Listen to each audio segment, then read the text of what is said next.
अश्वमेधाचा घोडा घेऊन अर्जुन मणिपूरला पोहोचला. आपला पिता आला आहे हे कळल्यानंतर मणिपूरचा राजा बभ्रुवाहन मोठ्या उत्साहाने सहर्ष त्याचे स्वागत करण्यास गेला. त्याचे हे वर्तन विजिगीषू अर्जुनास अजिबात पटले नाही. उलट त्याने त्याची निर्भर्त्सना केली. युद्ध करण्यास आलेल्या क्षत्रियास खऱ्या क्षत्रियाने चोख प्रत्युत्तर दिले पाहिजे असे त्याचे मत होते. मग नाते कुठले का असेना, त्याने नाही का पितामह भीष्म व गुरुवर्य द्रोणाशी युद्ध केले. बभ्रुवाहनाला सुचेना की आता काय केले पाहिजे. तो मोठ्या धर्मसंकटात सापडला. तेव्हा राजकन्या उलुपी तेथे आली व बभ्रुवाहनास म्हणाली, हे पुत्रा, मी तुझी माताच आहे. तुझा पिता कुरुकुलातील श्रेष्ठ वीर आहे. तो युद्धमदाने उन्मत्त झालेला आहे.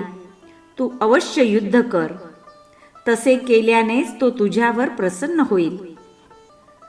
उलुपीने असे उद्युक्त केल्यानंतर बभ्रुवाहन अत्यंत उत्साहाने अर्जुनाशी लढण्यास रथातून निघाला.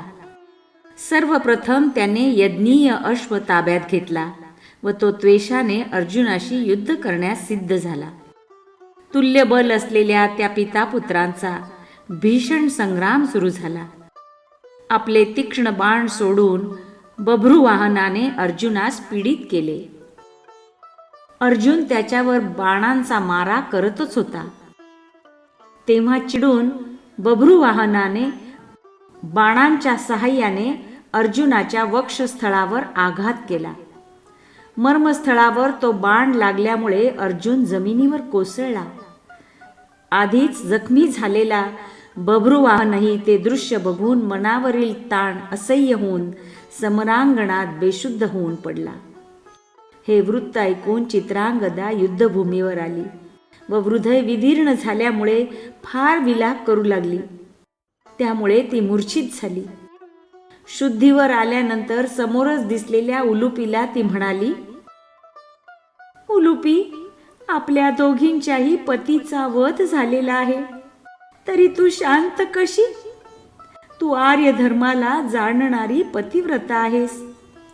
तुझा अर्जुनावर असा काय राग होता की त्याचे अनिष्ट करण्याकरता तू माझ्या पुत्राचा उपयोग केला?